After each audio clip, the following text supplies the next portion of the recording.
Item 11-2257, the local chapter of the NAACP has come on several occasions, and they've requested, and we've reviewed and consented to offer an opportunity for them to present their district administrative practices presentation to the Board of Education. We've allocated 20 minutes total for this presentation, and we're looking forward to hearing from them. So would you please introduce yourself, and we're ready to begin. Jamal Amin with the Oakland branch NAACP. I'm a board member and also an OUSD alumnus. I went to E. Morse Cox, Elmhurst Junior High, and Castlemont High School a long time ago. But so thanks for allowing us to put forth this presentation today. What we're interested in addressing today is the failing status of black student education. I have a quote at the bottom which we thought was very appropriate for what we're talking about today. Black children are the proxy for what ails American education in general, and so as we fashion solutions which help black children, we fashion solutions which help all students. And really it's in alignment with what the superintendent and the board in some ways has proposed, and that is focusing on the bottom low performers to raise the whole district performance altogether. Here's the outline of what I'd like to discuss. Number one, we'd like to define the problem. We are in a crisis, and we'll talk a little bit about that. Historical reference to the problem, give you some background and context about what's been happening, and then provide recommendations, not just our recommendations, but recommendations that have been happening over the last 15 to 20 years. And then also, more importantly, talk about next steps. I think Director Gallo wanted us to provide specific recommendations, and so we hope to provide some of those specific recommendations today as we move forward. Obviously, it's there in bold. We are in a crisis. But I wanted to define it as straightforward as we could. Failure, as defined by the dictionary, is omission of occurrence or performance or lack of success. It also defines epidemic as affecting or tending to affect disproportionately large numbers of individuals within a population, community, or region at the same time. Black students in OUSD are failing, and it is an epidemic. We are concerned because they're disciplined and suspended disproportionately. They experience vastly lower matriculation rates to four-year colleges as compared to other ethnic groups. They're enrolled in classes with disproportionately less motivated, less qualified teachers and available resources. As a collective group, they have comparatively low GPAs. They're statistically less likely to be enrolled in college prep courses, and they're dropping out of school at alarming rates. And we'll go into the statistics more so in a minute. What we also wanted to highlight is that this is not just a black issue. This is not just an NAACP issue. The education system and failure affects the broader community. And as many of us are aware, the crime rates and statistics in Oakland, California are absolutely abysmal. We're ranked the fifth most dangerous city in the country. And our unemployment rate is at 16.5%. But if you know like we know, that's probably double in the black community, and that's a conservative estimate. So this is not just about schools, it's not just about black students, and it's not just about the NAACP. This is a broader community issue that we hope to highlight and really begin to further the discussion and involvement as we move forward. We're in this together, and I put this chart together because this is really the circle that we seem to be trapped in. Poor education equals fewer job opportunities equals a higher crime rate equals fewer jobs and worse schools, and we keep going around this vicious circle, and we've been doing it for a long, long time.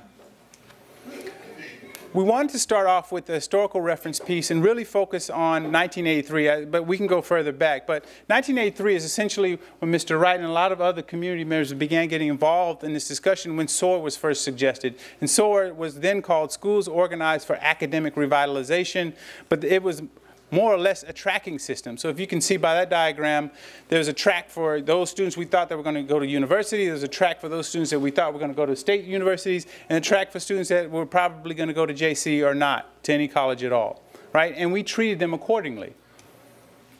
But the problem with the tiered system is that it created a system of inequality. It trapped students in lower performing academic tracks. It contributed to negative stereotype and self-belief that black kids can't compete academically, which is what one of the principals just talked about in the abstract as well. And it didn't address the root of the problem, which is failed social promotion policies, low parent involvement in schools, incompetent teachers and counselors, and all of this resulted in a lot of the statistical problems that we see today. I want to make sure I didn't skip a slide. Okay. So if you look at 1983 as a starting point, and where SOAR began. In 1984, Mr. Wright submitted a complaint with the Office of Civil Rights alleging that African-American students were, 1, being tracked and disproportionately concentrated in lower-level classes, number 2, disproportionately subjected to disciplinary actions on defiance of authority charges, and 3, negatively impacted by the disproportionate funding of hill schools over flatlands ones. And so as you can see the timeline move forward, there were a lot of things that we were pursuing along the way, but not a lot of change had happened. In 1996, a task force on the education of African-American students responded to the U.S. Department of Education investigation and potential lawsuit to develop a report and recommendations. But just to provide you a snapshot of what we're looking at statistically in 1996, over half of the students in OUSD were black, 54%. 71% of them, however, were labeled as special ed. 64% of the total students that were retained were black. 67% of the students classified as truants were black. 80% of all students suspended were black. 19% of 12th grade black students didn't even graduate, and the average GPA of black students in 1996 was 1.80. Juxtaposed with the fact that only 37% of the students were enrolled in the gifted and talented classes. So you can see that odd sort of pairing where we have a lot of, well, only half the students, but over are representing a lot of the negative categories. There we go. Let me move back. One more, sorry. So moving forward on the timeline, in 1997, the U.S. Department of Education Office of Civil Rights finds in favor of Mr. Wright's complaint and provides very specific recommendations to address all 3 of those concerns, including the ones that the board adopted in their resolution in 1998. So they adopt that one in 1998, and it really touched on very specific recommendations that we thought should have been by now implemented, but obviously were not. And to date, no such reports or adhering to those resolutions have been provided, and that's one of the asks that we're providing, is that you respond to this legal framework that was constructed years ago and really show us how you've been addressing those issues and how we can move forward constructively to address these problems differently than we are today. And that gives you another timeline, but the general impetus is that not a lot has changed. So if you juxtapose the statistics that I referred to in 1996, and you compare them with where we're at today in 2011, you can see exactly that. 71% in 1996, 71% of special education students were black. Now it's 50%, but that's of the 34% that we now represent, right? 64% of students retained were black. 27% of students now are retained that are black, but we also have a social promotion policy. As I said earlier in our press conference, we had a student that was a senior that had a .83 GPA. That's not really indicative of the number of students that are failing in our schools. 67% of students classified as truants were black. Now it's 83%. 80% of all suspended students were black, pretty much the same, 71% now. 19% of 12th grade black students didn't graduate. Now it's 31%. The average GPA of black students in OUSD was 1.80. Now it's 1.89. Statistically speaking, our students are failing. 71% of black males attended school on a regular basis. Now it's only 59%. And again, if you look at the access to higher classes, at least starting at the elementary school level, then it was 37, now it's 19%. And so we see this continuing trend even over a 15-year period that really points out the fact that we need to figure out a different path. What we are doing now is not working. So where do we go from here? Our job with the NAACP and certainly as community members is not just to point the finger to blame, it's to really help and to be constructive and figure out a way so we can move forward. And so hopefully that's what we will begin to do today, and we have some specific recommendations. Now we recognize the board has been working, they have been doing different things like the African American male achievement. That's a very positive, great step moving forward, but we need to take more immediate, substantive steps forward and make changes together so that we can build and not just remain stagnant in the same places that we've been over the last 15 years. So our recommendations for part 3 really take into account all of the work that's been done so far. We're not here to recreate the wheel. we're here to point out there are already suggestions on the table that haven't been taken into account. The Office of Civil Rights approved voluntary resolutions from 1998 and 2000. We'll talk about those recommendations. 2011 Skyline Black Student Union demands, where we met with students and they specifically gave us recommendations. And then our letter that we wrote to the board on June 16th of this year, where we made specific demands as well after meeting with the community. I wanted to remind everyone that this is sort of the comparative argument or needs that we're addressing from Mr. Wright's original complaint. Kids are being tracked, disproportionately concentrated in lower level classes, negatively impacted by funding, hill schools over flatland schools, and then disproportionately subjected to disciplinary actions under defiance of authority charges even today. So in 1998 and 2000, I didn't want to bore you guys. I promise you, after I went through all of the documents, this is the easiest way for me to present this, so bear with me.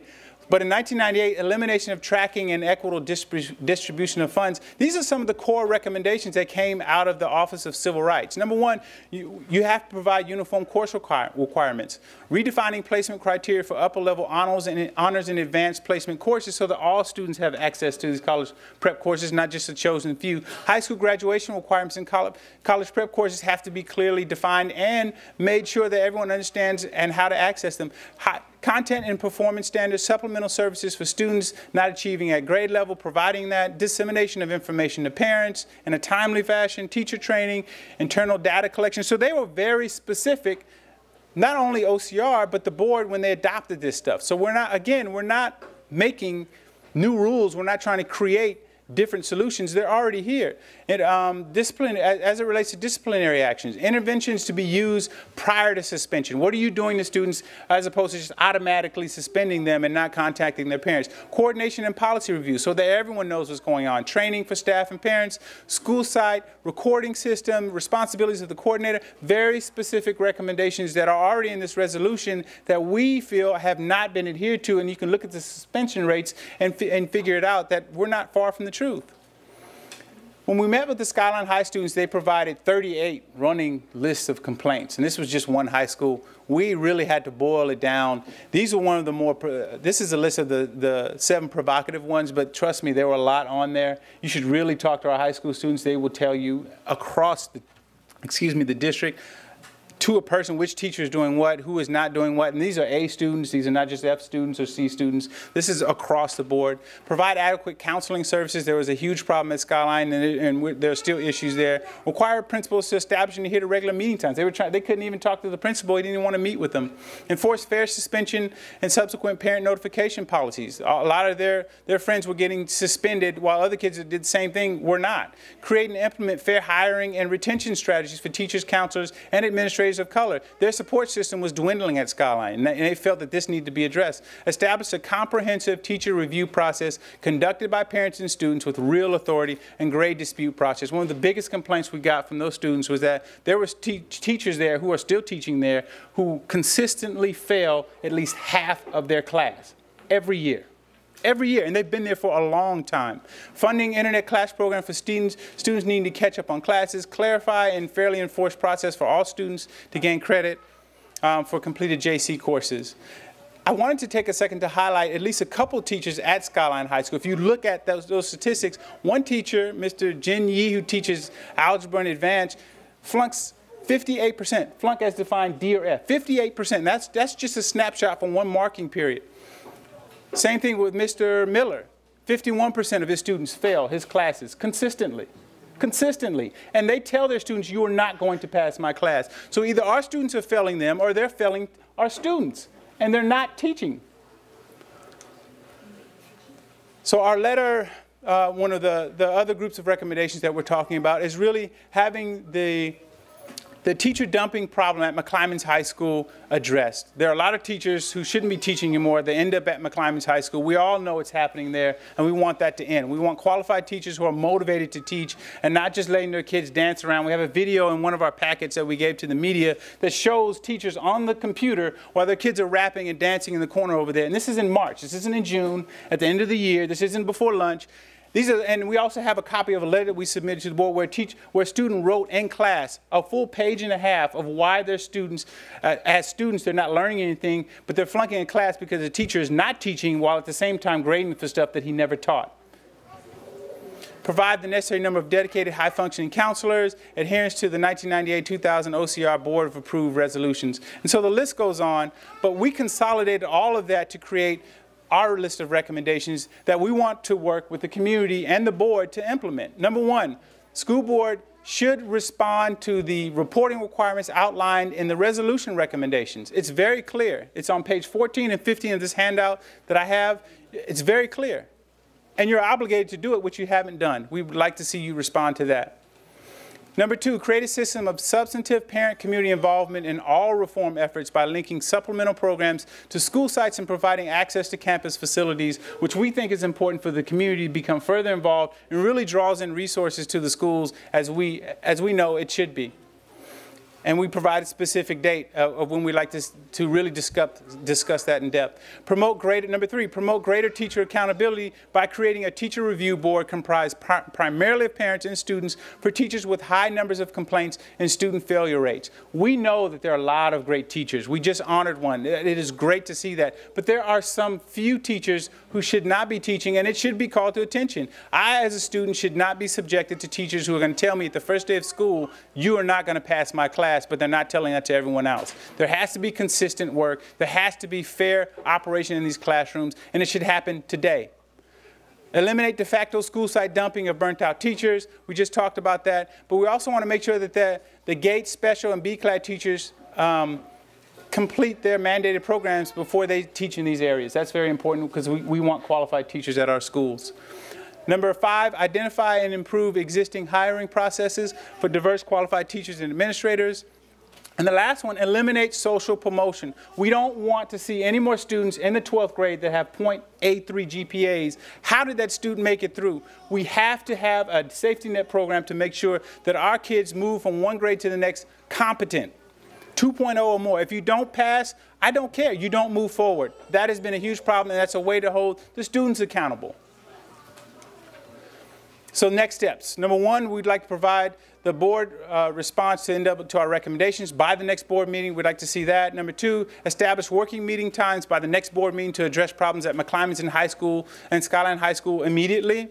And then number three, determine solution-driven processes where the community plays a key role in creating and addressing district-wide policy changes and implementing our recommendations. Those are our specific recommendations, and we will, of course, stand for any questions that the board may have or the public. Thank you.